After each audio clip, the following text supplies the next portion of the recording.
Hey, y'all. We've been getting a lot of new listeners over the last week, so I'm going to introduce myself. I'm Shift Orion, and I'm the millennial Mr. Rogers, James Baldwin energy you didn't even know you needed in your life. Welcome to my program. Welcome to my living room. Welcome to my couch. Meet my neighbors. Maybe there's something like yours. If they're not, I'd love to know more about your neighbors. Anyway, my guest in this episode is Larry Lyons. Larry and I connected on social media a while back, and we started talking after I noticed the types of things that Larry liked and commented on my post on my Meme Lord page. He was extremely supportive when Good Morning Mayberry first got started. He was one of our first patrons on Patreon. He has given wonderful feedback. So I reached out to him to see if he was interested in being on an episode. And when we started exploring what we could talk about, he told me that he's a literature expert. So we had a little meeting before this episode and came up with what I thought was, and frankly, it still is a great agenda. I thought the things Larry wanted to talk about fit in with an idea that I was already conceiving of, Cancel Culture Club. And so I said, let's name the episode that, and he was down. Then we ended up having to bump our recording session by a week, and in the meantime, he sent me a YouTube link to a song called Earth is Ghetto. And the next day, on January 12th, 2021, we recorded this. This is Larry Lyons reporting. Today at the scene, we have carnage in America. We sure do. But let's not fuck around too much and stress out about it. How are you today? I'm good. I've had an interesting day because with like my actual work, I've gotten used to the lull, like the holiday lull, and like now people are coming back to work and requesting stuff of me. I'm like, I am employed. I forgot because like, I'm home all the time. But yes, people actually need things and require me to do work. So catching up on that. What do you do? So I act as marketing and communications strategist for a perinatal health consortium. So essentially, we have like 18 member hospitals in central Jersey. And we're one of 3 state-funded consortium that help to improve birth outcomes for mothers and families in the region. Well, that's so great. Did you know that I'm not actively, I don't offer this service, but I'm a birth worker. Oh, no, I didn't know that. I've been at not too many births, but it's something I'm good at and have been drawn into a bit. I imagine it'll come up again in my life. Now that you say it, it doesn't surprise me at all. Hearing how lovingly you speak of your relationship with children and young folks, I'm not surprised that you're bringing them into this world. Yeah, thanks. Thanks for noticing me. That's the second time in the last hour I've used that phrase. I'm having a good day, I guess. Yes, folks are taking note. Yeah, cool. That's what's up. Well, great. That's good that you're getting utilized again. That's definitely an essential service. Yeah, I mean, because I do the marketing and communications piece, it often feels like, I'm not saving any lives necessarily. But I guess, if you zoom out in a kind of macro way, I am disseminating some timely messages to folks that really need it. Yeah, I am often zoomed out in my perspective of things. That's where I like to reside as much as possible. Marketing that's an important part of a business. I'm learning more and more. Certainly in healthcare, like state-funded stuff, it's not a paradigm people really bring to that work. And it's really one of the more important places because if I'm, having some trouble with my perinatal care and I need, some more resources, what's more important than that, right? Like, right. That's more important than like, oh, do you like dill flavored chips or Pringles, right? But yeah, that's what we think about when we think of marketing, more of the, consumer products and less of the things that actually get us through the day. We have a general misconception about a lot of things. People don't envision in their minds what it is we're actually doing a lot, which is weird because we can all see it with our eyes, but we walk away with different interpretations of things like what market means or what what market is about what it's for. There's a very heavy tilt towards commercialism, things that involve fiat currency, capitalism driven kinds of, I don't know how, I'm not sure why, because it's almost impossible for me to identify exactly what segregates it, makes it so special from like just, what you'd get in a marketplace, which is community shopping. And so you get other things there too. You get resources and connection. We do so much digitally that there's been a disconnection in the processes that we have to employ for our day to day. A whole breakdown. Yeah. Yeah, that could be a whole other episode. But I mean, we are going to talk about a different type of marketing today. We're talking about cancel culture, which is like anti-marketing. Something like that. Yeah. Publicity, public communication. Mm-hmm. So I'm going to just give the floor to you. Oh, well, I will happily take the floor. So I'm kind of tossing back and forth between a couple of things that we've chatted about casually, because, initially I wanted to really unpack a particular cultural phenomenon that is Britney Spears' Slave for You. Mm-hmm. And the way that cancel culture should have been born a little earlier so it could catch how problematic it was. But I actually, in thinking about how to prepare for today, thought it might be more useful to center some Black women who are doing dope shit rather than centering a white woman who failed miserably at hijacking a Black woman's shit. I love this because I'm sitting here with an agenda and we're going to just chuck it again. Yeah. We can. I will follow you anywhere. Let's just start there. Yeah, okay. I will keep the contours of the previous agenda in mind, but I think that this is going to be a fruitful way for us to start. Oh, I trust you. Here we go. So, Earth is ghetto. Oh, yes. Oh, yes. So there's this viral sensation going on right now by a singer-songwriter by the name of Nikki Aliah. I think that's how it's pronounced. And the rumor has it is that she's actually from Newark, where I currently reside. So a little connection there. But she's put out this really captivating YouTube video singing a song about how she wants to be transported from Earth. And I thought that if we're looking at cancel culture, it's great to look at moments where we're able to cancel superstructures rather than individuals. And this song is about just that, canceling Earth in all of its perils. I love it. Yes. So to rewind just a bit, back in, it must have been late November of 2020, TikTok user by the name of Flossy Baby, a young Black woman, she uses this alien filter and then offers this confessional style kind of Yelp review detailing her vacation to Earth. And so it's kind of like in one of these Valley Girl voices. Imagine Karen's in outer space. So basically, the scenario is, oh, my girlfriend and I wanted to go on a vacation and we've been everywhere. And she said, do you want to go to Earth? And I'm like, Earth, like backwater Earth. And so it's kind of like this elitist view that the alien community rightfully takes when it's regarding the Earth. And it's justified by all the things that she suffers through on her trip. And so she's just like, oh, the people there, it was so dirty. And I've visited other planets. Venus and Mars had very fine people, but it was just disgusting. Wow. And so it's this kind of playful take on how problematic Earth is from kind of a universal point of view. Mm-hmm. Mm-hmm. But it's also doing some really great work and using coded language. Like this fine people language is obviously a nod to August of 2017 in Charlottesville, where the president says there's fine people on both sides. So we've taken up that problematic idiom and then reversed the lens so that it's like a Black woman dressed as an alien reviewing the Earth.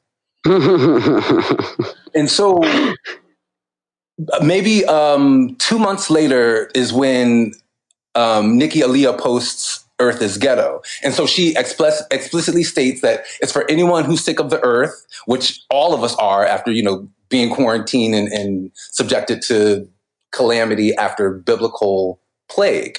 Yo, yes. And importantly, like Nikki Aliah is a Black woman, and she's referential to Flossie Baby, who's also a Black woman, saying, I saw this and this is what made me write this song. And so there's this acknowledgement that, like, I'm not trying to co-opt anyone else's neologism or their point of view. Like, as a Black woman, I'm acknowledging this other Black female creator in this space, which doesn't happen often enough for Black women. So that's an important turn.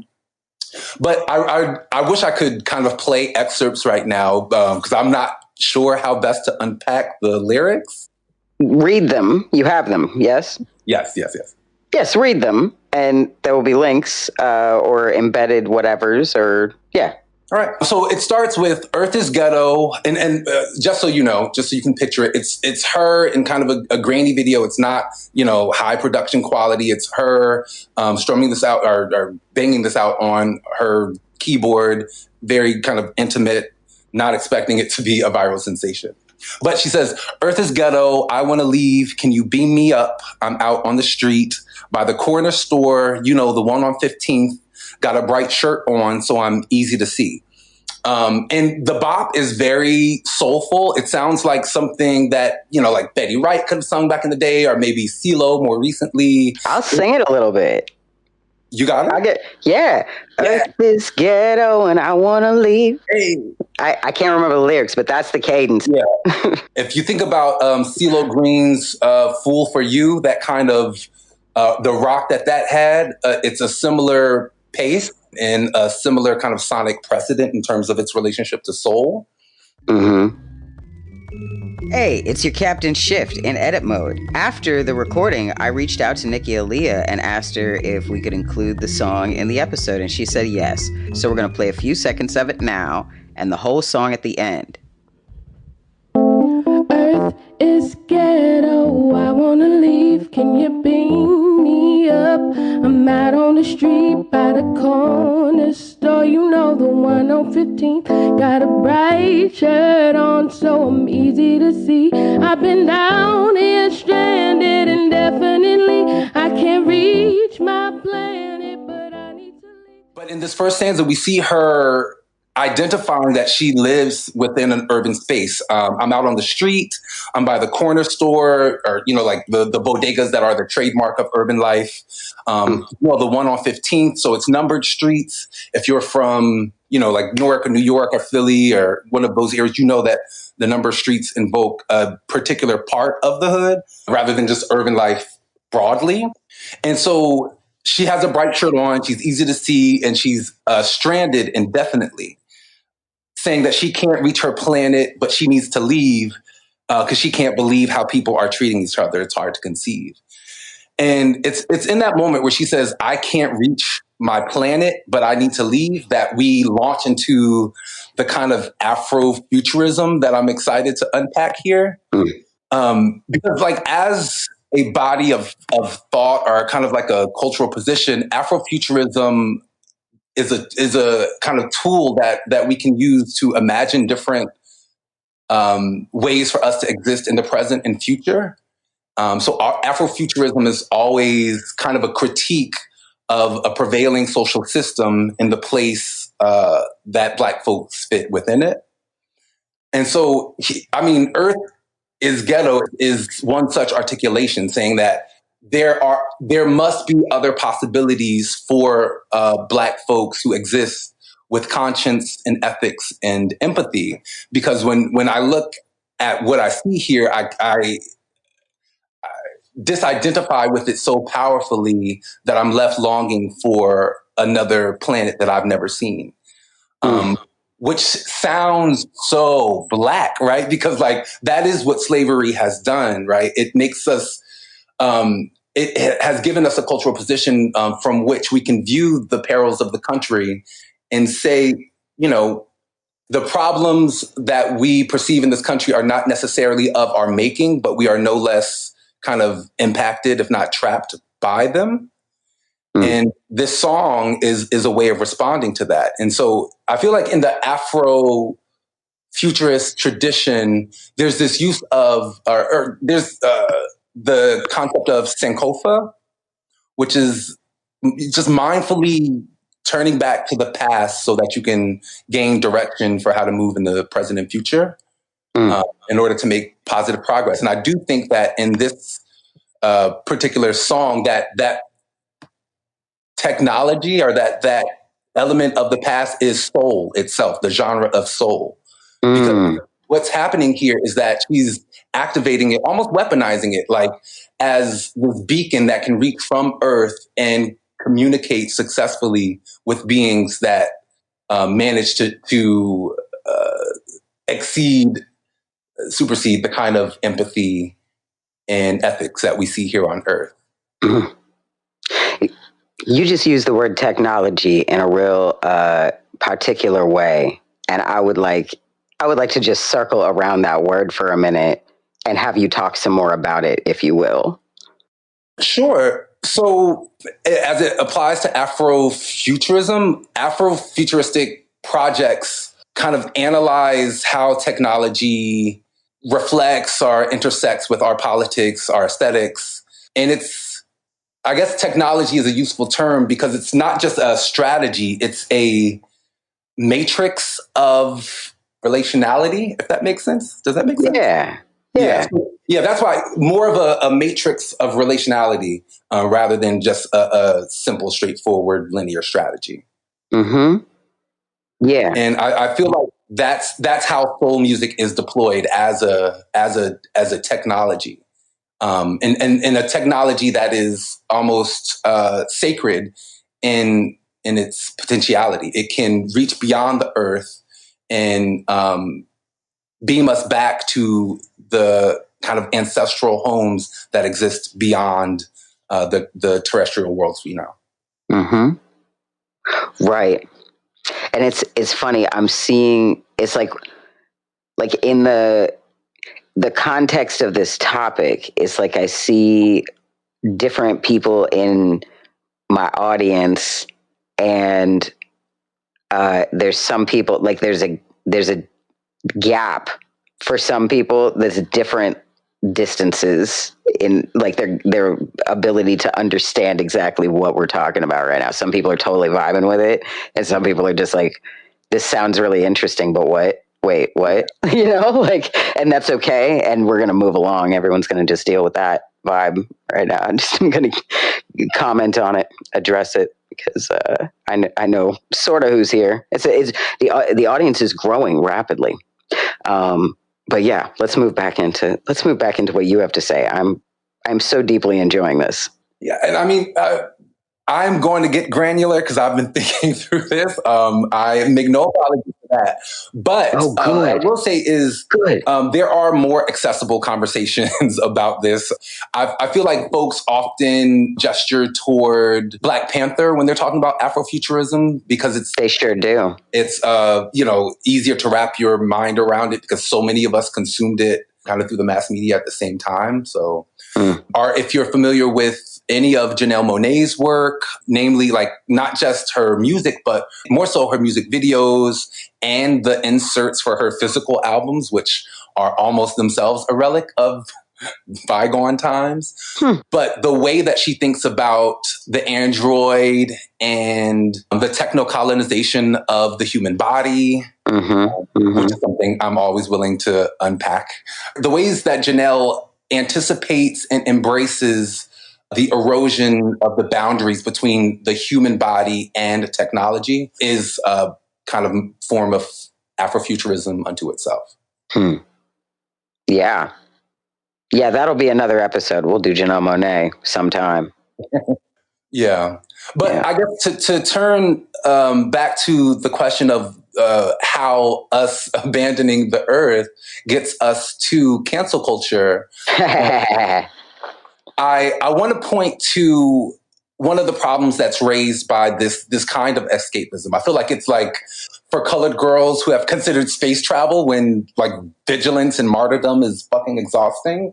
And the question of whether it is ethical to require folks who suffer the most under kind of predatory capitalism and Western hegemony to also be present to resolve those problems and not, engage any kind of escapism in how they manage that. And so there's like a body of thought that some might call Black nihilism, that argues that like that's fundamentally violent to our bodies and our psyches. That like I said earlier, like that problem is not of our own making, and that we would be better served if we found ways to free ourselves from that logic, the logic that says because we are here now, we are as obligated to search for solutions as folks in the West who created this problem to begin with. Mm-hmm. Mm-hmm. There's a writer by the name of thinker Calvin Warren who wrote Black Nihilism and the Politics of Hope. And I think, coming out of the Obama era and all of us like reveling at the possibility of hope, it's this other way of understanding the underbelly of hope and how taxing it can be to sustain hope in the face of overwhelming structural violence. Yeah.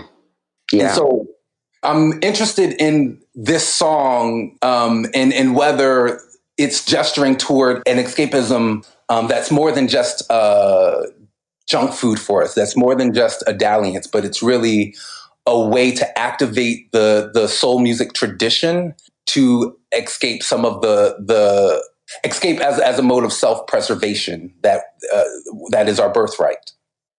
Mm-hmm. Mm-hmm. Wow. Wow. Yeah. So all that to say, Black nihilism versus kind of Afrofuturism has given us the ability, the right to cancel this planet altogether.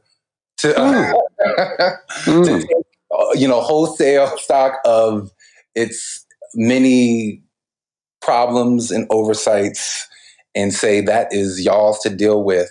Beam me up. I'm imagining a new world for people that look like me. Yeah.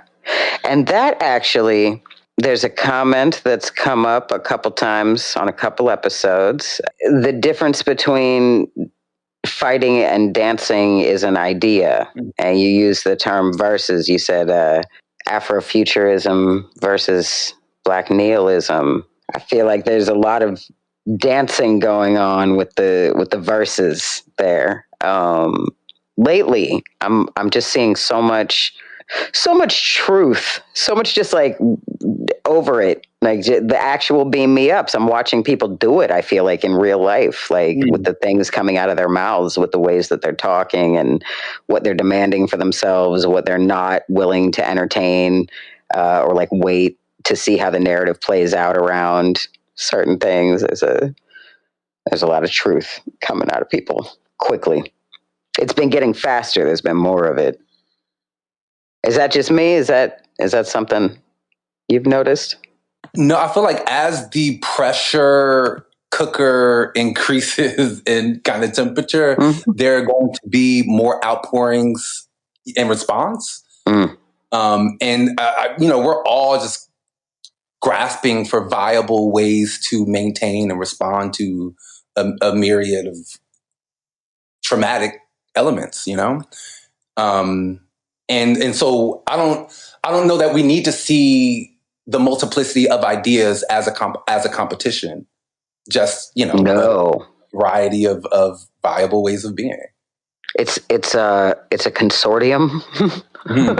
Is that the word? Is that what I want? I think that's the one. That'll do. Yeah, we're working in orchestration. As far as I vibe, I don't know. I'm down to be argued with about that one, but I've just seen a lot of synergy lately. People harmonizing. Mm-hmm. Well, how does that work in the face of the rise of cancel culture? Because that seems to be such the community canceling individuals one by one, so that there's this almost mob mentality, collectivity that we're using to extinguish individual kind of problematic actors. And people give a lot of shit. I see like shit talking about cancel culture all the time. And it really, to me, I don't understand, because it's just like boundaries and consensus together. It's like, I'm not sure where the notion that certain celebrities have to be consumed by everybody even came from at all, but these people don't deserve our attention, even if they're super fucking famous. Like, we don't have to do that at all. So canceling somebody is just not, also people can be uncanceled. Like the narrative around it's really dramatic, and that always seems to be the case with people who are pretending to be oppressed. They have to they don't know how to scale. I mean, they have to overact it no matter what. So there's, I don't know that there could be a lesser amount of it that would actually be less annoying, but it's certainly over the top. They act like they're being harmed in some fashion. These people don't lose their mansions. Nothing happens to nothing happens to cancel people, really. We accidentally cancel people, like Alvin from the Cosby Show. We didn't cancel Bill Cosby, but poor Alvin. What's his name even? I forget. And it was shot, working at the store, and everybody made fun of him, and we uncanceled him. It's not fatal, but we usually do it accidentally on the wrong people when it actually does something problematic. It is unwieldy, right? Yeah. As mob control or consensus can often get. Yeah. But I hear you saying that there's something redemptive in it as well. It's empowerment. Yeah, I mean, our attention is the most valuable thing that we have. I don't, if I'm hate watching something, it's for study. It's for like a purpose, like I don't just like open a tap into my mind to let nonsense people's words into my head at willy-nilly just because they're on certain channels or come from certain places. So usually when someone's being canceled, often I don't know who they are. I actually looked up a list of people who were canceled in 2020, and I knew like 4 out of the 25 names or something like that at all. Like, hadn't even heard of the rest. And so, as far as I'm concerned, there's a lot of people that are already canceled just because I don't even know about it. Like, I don't, besides that, if there's a reason for somebody to be put on blast so that other people know what they're consuming, or at least who made it, like, it's like, if I'm eating certain meals, or if I'm eating a meal, there's like certain types of things that I could not like about a person that I'm going to blow off, but I'm probably going to be like not so keen on eating a meal after I find out that someone's like done something horrific to a child, or so, you know what I mean? Like, if it was made by somebody who did some like actually awful thing, I'd like to know about it. And I feel the same way about media that I'm consuming. Yeah. And it does strike me that some of the central misunderstandings and misapplications of cancel culture hinge upon a fundamental either ignorance, or perhaps it's a willful ignorance, or illiteracy around just media generally. Like, if a person owns Breitbart, for example, like, he can't be canceled, right? Like, if you have 24-hour access to the news media to put out whatever story you want to, being censored on Twitter is not cancellation, right? Like, yes. And so we cancel individuals with little kind of comparison across the board of what their remaining access to, kind of platforms and influence looks like. And I think that's the real problem, because, people of color are canceled more readily, but have much less redress, right? There's, a little less money and fewer communications folks and PR folks, the Olivia Popes working shit out, the browner you get. And so I think that there are greater penalties emerging. And I think that folks are seeing this for marginal folks. And yeah, I'm sorry.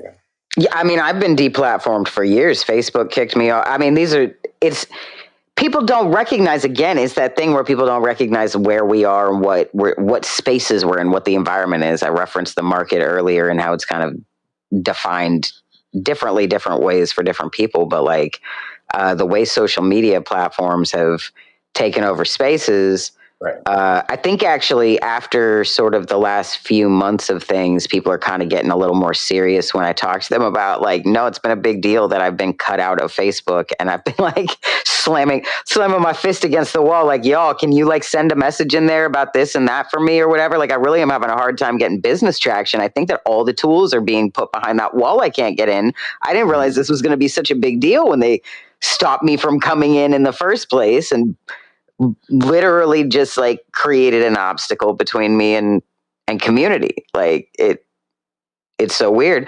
But yeah, I've been quietly canceled as a Black queer mystic artist, radical table flipping, fuck Zuckerberg, what the hell is this goddamn country, and like probably the greater world for the most part? Or is that just the influence that I have? Is that propaganda that I think everybody's this greedy and awful and I don't know. Also, people are wonderful. I'm finding a lot of healing, great people. I was just talking about the harmonics and all that. So just, but yeah, I don't know.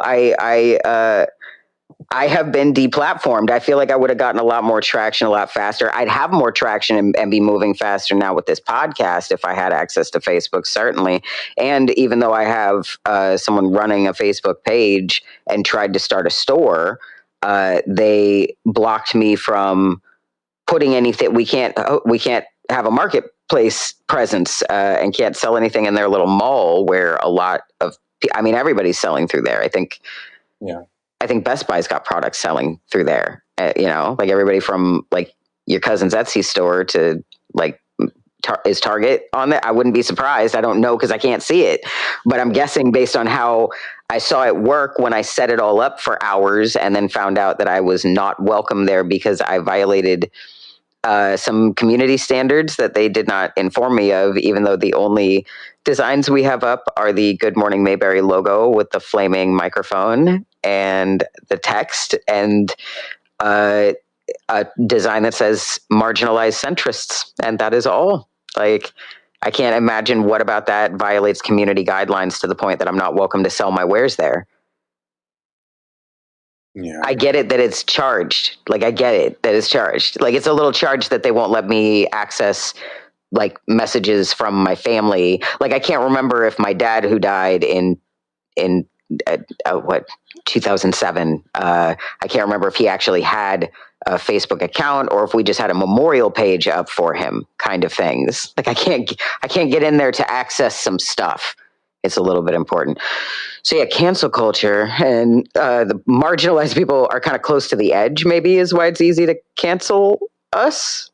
As opposed to, as you were saying, people who have control over a lot of outlets, like, say, Facebook profiles. Right. Yeah. The narratives are already in place that kind of discredit us and illegitimize our beings and our work. So I think cancellation is, much easier where it's already half done. Which I think is why folks bristled so much at the Bill Cosby cancellation and the R. Kelly cancellation, because it seemed as if there were so many powerful white men that were due to be canceled first and more powerfully, but that didn't seem to be the way that it worked out. And I want to be very clear: both of those men deserved at least cancellation. But it's not lost on me that the Black community was wise enough to know that there was a discrepancy with how it was experienced for those two figures versus, a Matt Lauer or a Harvey Weinstein. Sure. Yeah, I mean, I've felt a lot of ways about that, and one thing that I've considered is like the disproportionate access to their personal lives that we had the entire time. Because I remember being a teenager and learning about Aaliyah's marriage to R. Kelly, Yes. and that like my family, all these like we were towards the end of our being disillusioned about being Puritan.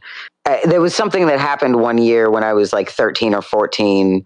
The cable company changed, and my parents were able to block MTV for years, and then suddenly it became available. So new information became available, and I remember it becoming a topic that came up, but did not go the direction I anticipated that kind of content being processed by my parents. It was all just kind of like shrugged off. But as far as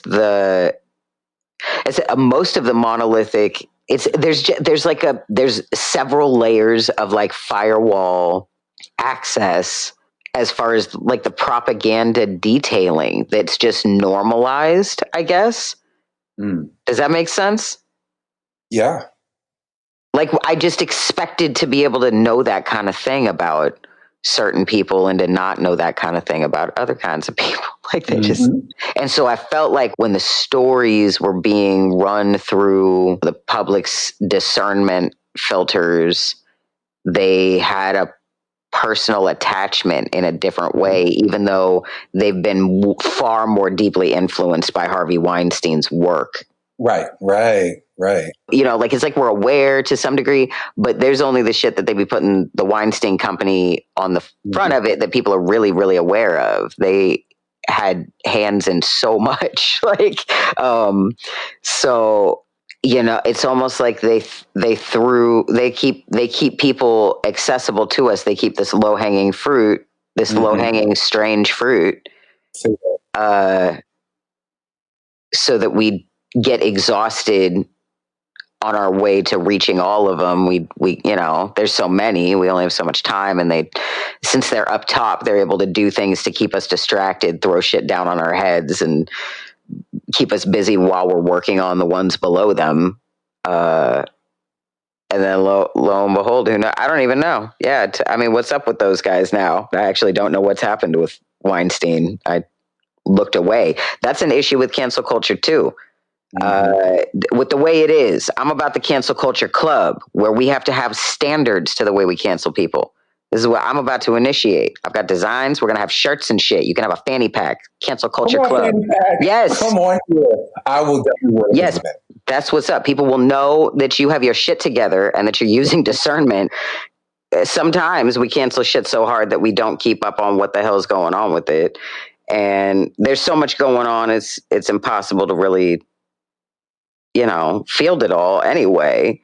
But so I want to pull at that thread of oversaturation, because I do wonder whether there's a connection between kind of exhibition culture and cancel culture. I, in my dissertation, start to unpack the way that Zora Neale Hurston, as an anthropologist, is kind of responding to and writing within this culture, like this global kind of World's Fair culture of like human zoos and cultural exposition.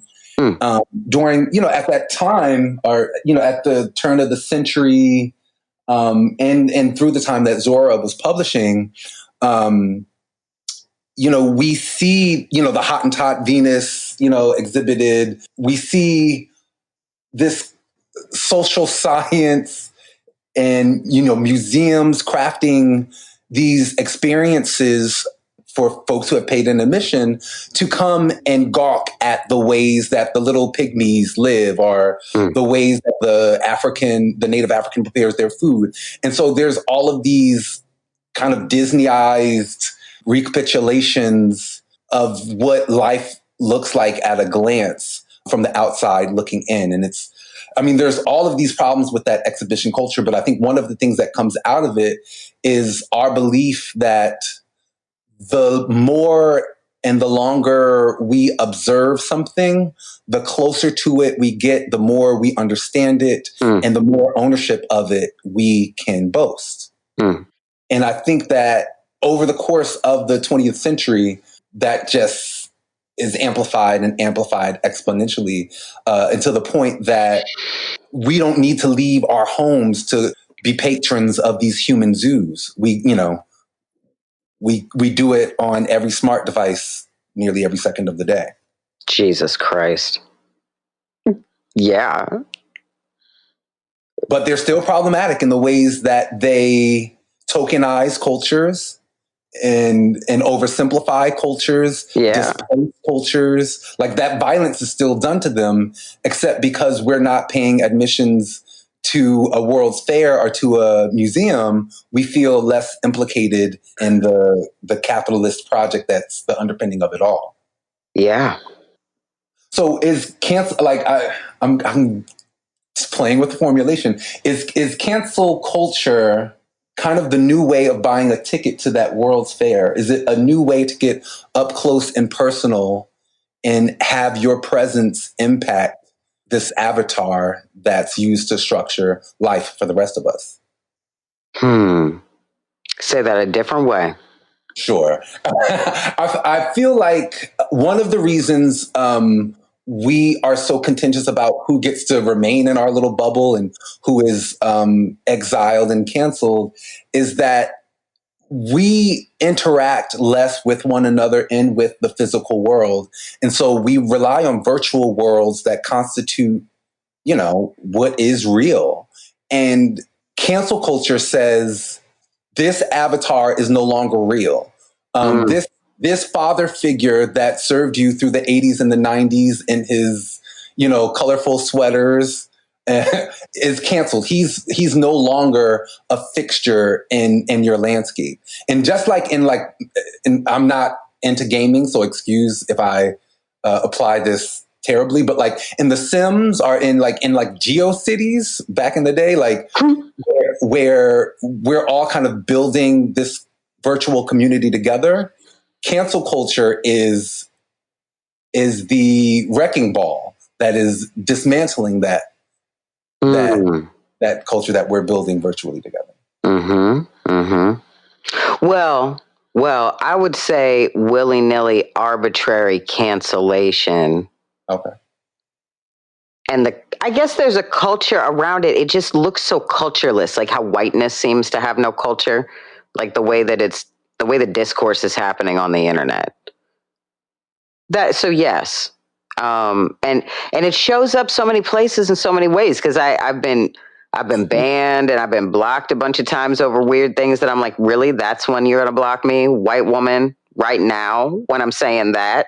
That's when you look away, And I've used the term avatar to describe myself more over the last year than I feel like I'm more that than not, just because we are sort of how we're treated. And maybe I noticed that more because of the layers of dehumanization that have sort of happened in the ways that I've experienced my particular life. You tend to not notice things when you get a need met consistently. You don't really notice the depths that need carves out of you when you don't have the need get met. So yeah, it's definitely it's about an avatar. It's about their interpretation of a superficial.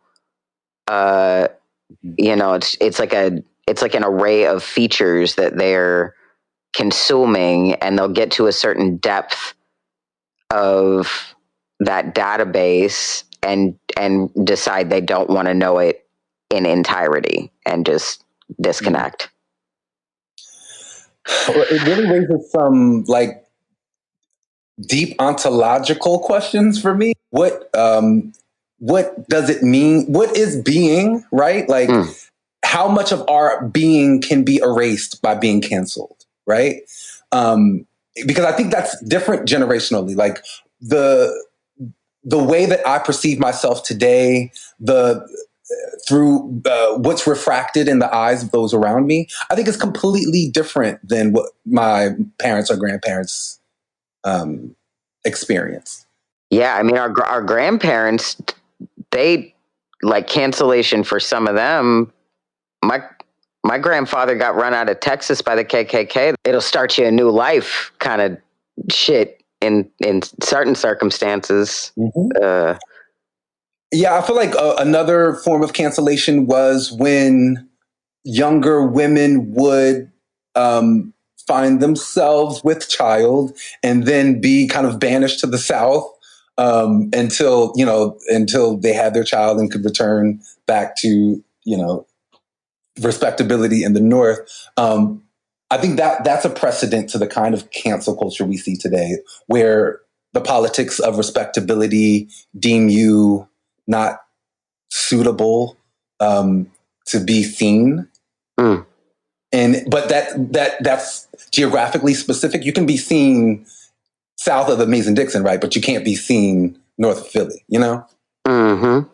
And so, but the parameters are shifting, is what I'm saying. Like in terms of like the spectrum of Black ontological positions, there's new shit on the horizon. Mm. And I think that we can turn to culture to see where that's taking us. I think we always can. Yeah. Yeah, I'd like to see some. I'd like to see some more mindfulness generally in my society, in the people around me. So yeah, because cancellation is powerful. Like our attention is what's powerful. It's the vacuum of attention that we're referring to when we talk about cancellation. Mm-hmm. And yeah, just like it's like it's the kind of thing where your attention is like the barrel of the thing you're looking down, but there's back blow and backfire and like a whole other element of how I guess it's like tangential functions of what we bring to situations that we interact with. Like we leave impacts everywhere that we do everything that we do, or I guess I'm trying to figure out how to describe the thing of like people not paying attention in places that really need it to be there in some fashion. Well, I feel like that's why we need kind of thinker agitators like you to steer the conversation, because I do think that moving away from canceling individuals and imagining ourselves capable of canceling or starting to dismantle some of these superstructures is the right way to go. And so, some of the tools exist for us to do that within the culture, but we kind of got to organize. I think that it's faith that's a first step. Like one thing I am noticing, definitely, I think a lot of people are acting out of like a lack of faith in community, a lack of faith in like what we are capable of, and like trusting that there's other smart, fed up motherfuckers running around just like what can I do? What do I do? And then figuring it out sometimes, and then sometimes more and more and more. And from there, it's just like things organized, like order and chaos are complementary. It's that versus thing where are they dancing or fighting, both and in different circumstances at all times. And then like, I don't know. It's just, I've got redefinitions for a number of words, and God, I have a specific distinguished definition for that I've brought to people of all different kinds of religions and spiritual, preferences or aversions. And that's the great organizing dynamic. Mm-hmm. It universally so far has worked. I've had nobody push back on that, and it's opened up some really interesting conversations with people who've gotten to a point where they have like a really strong concept of God, and they want to do the like, do you believe in God? What does God mean to you? When I throw that out, we get somewhere. We just move right on past it because it makes sense, and that's us. We're like deeply a part of that in a real important sentient fashion. And the trippiest part is not everybody has to give a shit about it or think about it, or they can like actively defy believing in it and still play a part in it. But yeah, I've seen too much. I've seen too much to genuinely hope for, while also seeing all the things that I was disillusioned about hoping for fall away, like having my heart broken over and over again, and then having these things that is like, oh shit, that's genuine. Oh shit, that's genuine. Oh my God, there's genuine shit everywhere.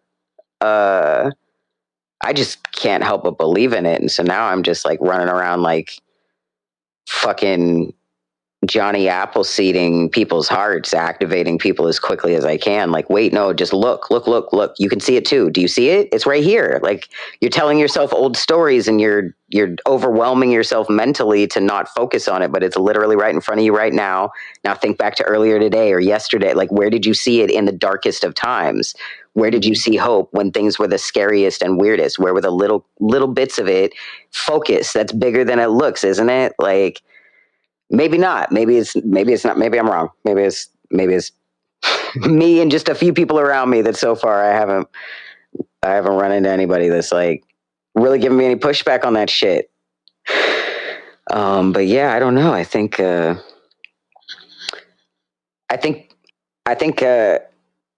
doing okay. It's weird to say it. I think we're doing all right. Is it weird? Does it sound weird to hear?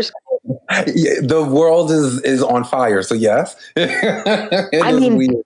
Does it sound untrue? Yeah, I think it's always a matter of perspective. Yeah. But I will hold in this conversation that I will hold the suspicion of hope. You have said on your program that you are hopeful that like white folks can get it together. God, I hope. Yeah, and like I understand the social function of that hope, but I also understand how it is spiritually unhealthy for some black folks to maintain that all of the time. Yeah. I mean, it's funny because I mean, I guess it's not fun. Nothing's really funny these days. I'm laughing a lot, but I'm like, man, that sucks. Like, just so many things I'm laughing about. I just hate. But yeah, I just see people like getting more defensive of their narrative and their right to just be mad and not be pulled around in different directions, be placated with, whatever nonsense. I don't know. I could just be in all the right holes on the internet. I could just be in all the right places. Maybe the internet knows that's what I want to hear, and it's generated fake people to throw them at me and keep me from canceling everything around me, keep me from canceling Earth. It's my soma. Yes, it's a self-propelling echo chamber. Yeah. No, I do. I think that I've canceled Earth already, though. I hit a point a long time ago where I was like, this is not working for me. I need to make a whole new thing. Listen, baby, if you have succeeded in canceling Earth and also holding out hope for white folks, you are managing better than most of us. I feel like I might be there. I feel like that sounds true when you say it.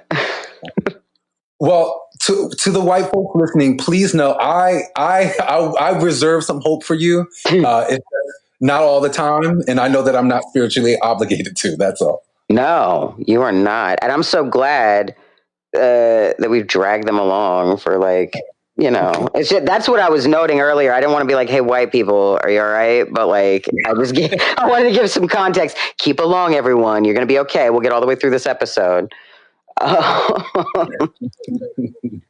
Yeah, cool. I don't know. What else? Anything else? I started this conversation with the Earth is Ghetto to gesture toward Black women creators giving us ways to work through our shit broadly, to activate old cultural forms as technologies for liberation. And so I thought that song used soul music in that way, but that's not the only resource we have available to us. There's a whole bunch of vibranium, and there's a bunch of Black women creators who deserve to be acknowledged for laying those at our feet so powerfully in a time when we need them so desperately. Mm-hmm. And so there are a number of other places in the culture that I see that happening, that you and I discussed privately, like the Watchmen series. Right. We get some of that, certainly Lovecraft Country, some of the Afrofuturist elements that we mention, throughout Janelle Monáe's stuff, Erykah Badu. So in all of these instances, folks who are pushed to the margins due to gender identity or sexual identity or racial identity or what have you, are, showing us the tools. The question is, what will we do with them? Mm-hmm. Mm-hmm.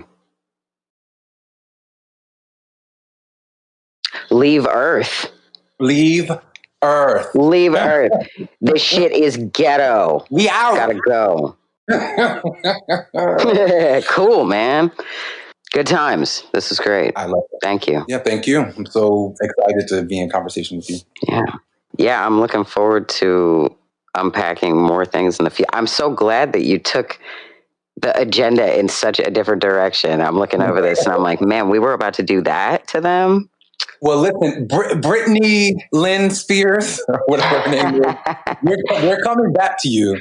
We will distract us from these wonderful Black women creators that deserve to be acknowledged. But we are coming back to how problematic Slave for You is, and how Pharrell Williams is connected to Earth is Ghetto and Slave for You. Wow. Just wow. Once again, I really want to thank Larry for the second life-changing media recommendation that he has offered to me. I have to say, it's been a real interesting thing to be working on this project and simultaneously watching Nikki Aliah's Instagram go from like 6,000 followers a couple days after Larry sent me the first video, and in a week bump it up to about 50,000 followers. That was amazing. When I found her on Twitter, I was looking at her follower count and I was just like, oh my goodness, 626, 627, 628, 629. Over like 15 seconds, I just watched it tick like a clock. It was phenomenal. And I was thinking, I don't think she realized when she was calling out her song in her room that so many of us were going to hear it and just come back with like, sis, we want to come with you. Some things that I want to say. First of all, welcome to the Revolution. You have been aboard for quite some time. Now, the Revolution is a complex superstructure. During this episode, we have time traveled to before the recordings of the most recent bonus episodes, asking for a planet in labor parts 1 and 2. The Revolution can pinch wormholes. It can take a bird's eye view. It can shrink down teeny tiny and take fantastic voyages all into the complex interweavings of dynamic situations. The Revolution is very keen for surveying the tapestry of humanity's activity. And on my quadrant of the Revolution, what we do a lot is examine our relationship to words and situations. Now, a couple things that I want to say. While it's not Black people's job to save anyone, and the magical Negro trope is a bullshit concept, I am literally living my best life full time in my laboratory of mystical sciences, doing all of my magic all of the time. I also want to talk about memes just for a hot minute. I want to talk about memes and how much memes have served us in this time as a technology to show us how many of us are vibing, how many of us are harmonic, and how many of us are dissonant. End of that thought for now.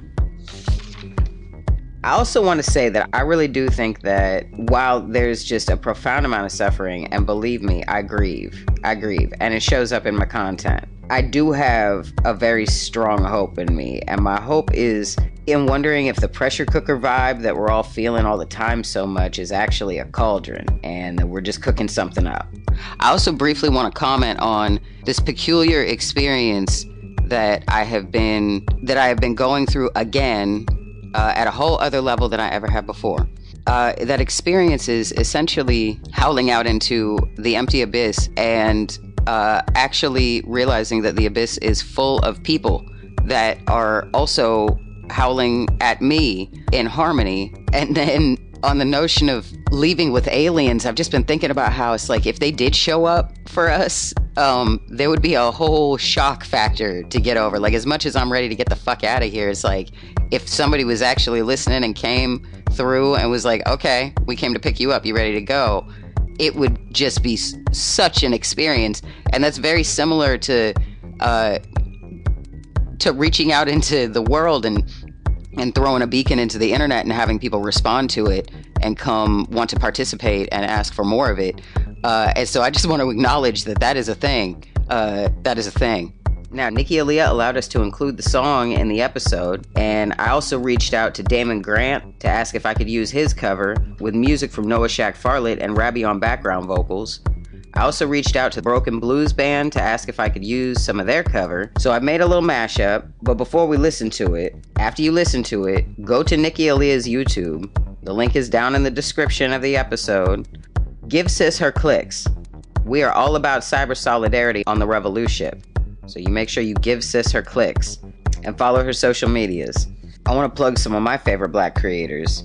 First of all, Stephen Hurst, a visual artist who's a Bay Area local, makes defiantly different, audaciously unique custom clocks for interior designers and anyone looking for unique art and gifts. He's a storyteller and a keen listener, and clocks are a mode in which he tells stories, and it's kind of an amazing form of art. He's very playful and wonderful, and I deeply enjoy him.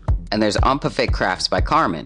Empafé is Haitian Creole for imperfect. Carmen is also what I call a profile performer, which is a person that's created a unique brand using social media and connected with and uplifted at least some segment of community by doing so.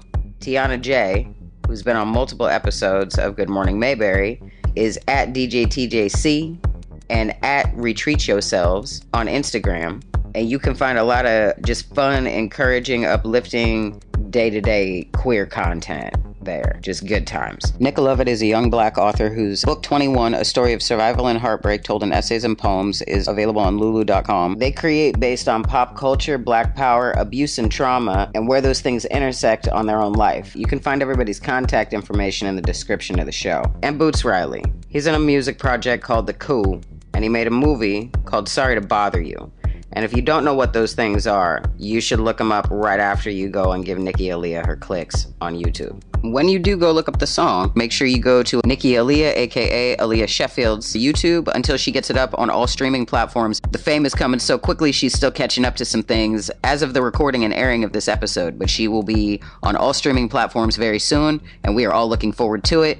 If you're currently listening to her on YouTube, I saw somebody post a comment that they're tired of almost crashing their car trying to replay the song over and over again. You can make a playlist on YouTube and put just one song in it, and then you can loop a playlist. So fucking stay safe. Don't crash your cars. You're welcome.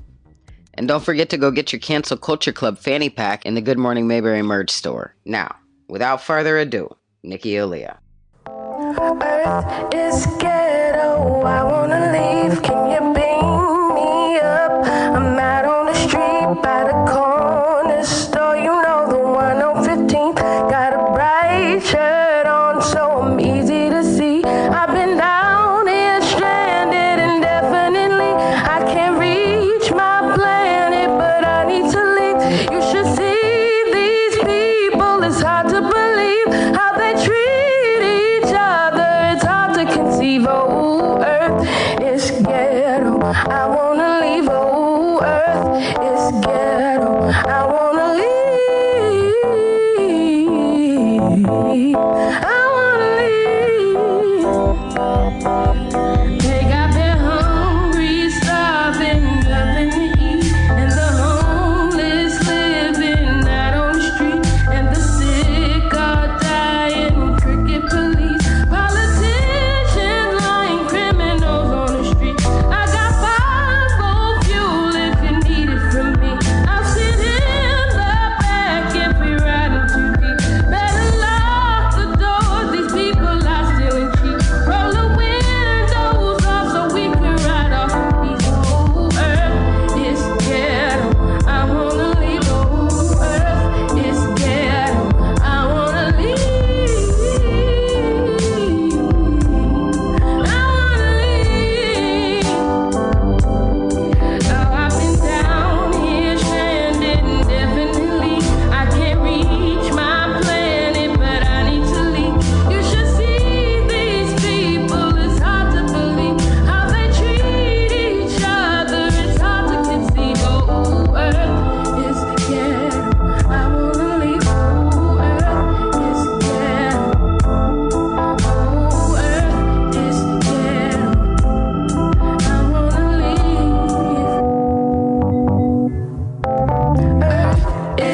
What happens to the Negro here?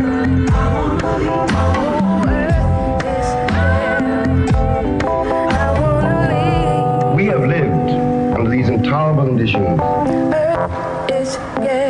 We have evolved a certain kind of style to read it, and a lot of that has been involved with the lies we had to tell to you. And so the course is set. To serve notice. Ain't gonna let nobody turn us around. We'd like to thank our patrons on Patreon and everyone who's bought our merchandise. Find the links to all that stuff and our social links on goodmorningmayberry.com. We've got closed captioned episodes on YouTube. Subscribe, listen, and rate us on all the podcast spots. If you're wondering who we are, we is me and my demons. And you can join the Legion by following our Tumblr, Twitter, or Instagram, jumping on the Patreon, or just buying one of our shirts and wearing that around, drinking the tears of whoever you like the least out of one of our mugs. And coming back and checking out the next episode. I'm Shift. And always remember to never forget. Black women creators giving us ways to work through our shit broadly, to activate old cultural forms as technologies for liberation. There's a whole bunch of vibranium. There's a bunch of Black women creators who deserve to be acknowledged for laying those at our feet so powerfully in a time when we need them so desperately. Folks who are pushed to the margins due to gender identity or sexual identity or racial identity or what have you are showing us the tools. The question is, what will we do with them?